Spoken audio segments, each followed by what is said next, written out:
आज के बाद सबकी हेल्प करना बंद। अब मैं किसी की भी कोई भी हेल्प नहीं करूँगा, क्योंकि जब भी मैंने किसी की हेल्प की है, तो मुझे उसका रिटर्न तो मिला ही नहीं है। मैं सामने वाले के लिए अवेलेबल रहा, मैंने उसको अपना टाइम दिया, सब कुछ छोड़कर उस पर ध्यान दिया और बदले में उससे कुछ भी नहीं चाहा। लेकिन बदले में मुझे कुछ भी नहीं मिला। अब वो क्या था जो मुझे मिलना था, जो मैं एक्सपेक्ट कर रहा था? अब मैं एक्सपेक्ट कर रहा था कि वो इंसान मेरी तारीफ करेगा। अब मेरे स्पिरिचुअल मास्टर ने मुझे चीज सिखाई थी कि हम जो भी काम करते हैं अपनी लाइफ में, वो दो ही कारणों से करते हैं, जैसा कि भगवत गीता में बताया गया है। एक तो सुख की प्राप्ति के लिए और दूसरा दुख से छुटकारा के लिए।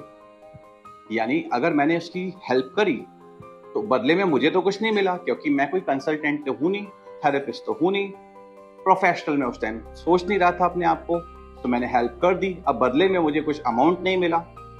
तो मैं क्या एक्सपेक्ट कर रहा था कि मुझे उसके बदले में क्या मिलेगा? वो तारीफ। अगर वो मुझे ये बात कह देता, मुझे रेस्पेक्ट कर देता, मेरी फीलिंग को वैलिडेट कर देता, आकर कह देता कि हाँ तू बहुत अच्छा इंसान है, तू सबकी मदद करता है, तो शायद वो चीज़ अच्छी हो जाती। और अगर अच्छा लगता तो मुझे मेरे कानों को सुकून मिलता, सुकून मिलता तो मुझे अच्छी फीलिंग आती, यानी सुख की प्राप्ति। अब ऐसा तो हुआ नहीं, सामने वाले ने तारीफ तो करी नहीं। अब जब तारीफ नहीं करी तो फिर अब मुझे लग रहा है बुरा। अब मुझे इस दुख से छुटकारा चाहिए, क्योंकि अब मेरे को उस चीज की इच्छा हो रही है। अब मैं इस फीलिंग से बाहर कैसे हूँ? क्या आपके साथ भी कभी ऐसा हुआ है कि आपने किसी की हेल्प तो कर दी, लेकिन बदले में सामने वाले ने वो कुछ नहीं दिया जो आप एक्सपेक्ट कर रहे थे? वो तारीफ नहीं मिली, वो वैलिडेशन नहीं मिला, तो फिर आपने हेल्प करी ही क्यों? क्या इस चीज के लिए हेल्प करना छोड़ दें कि क्योंकि आपको रिटर्न ऑफ इन्वेस्टमेंट नहीं मिला?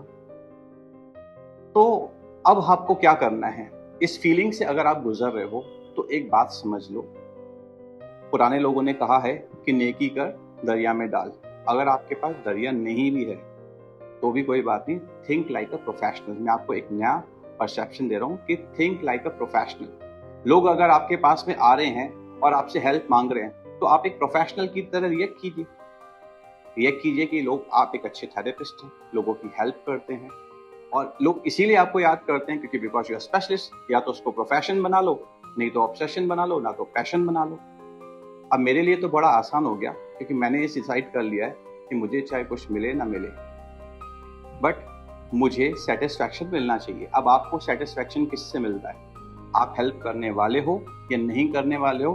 कमेंट बॉक्स में लिखिए यस अगर आपको लगता है कि आप दूसरों की हेल्प करते रहना जारी करेंगे, और अगर आपको लगता है कि नहीं तो इसमें लिखिए नो क्लियरली। और इसके बाद में जो मेरी अगली रील है, इसमें मैं इसको आपका जवाब दूंगा कि ऐसा हमारे साथ क्यों होता है कि हमें दूसरों के वैलिडेशन की जरूरत पड़ती है कि लोग हमारी भी मदद करें।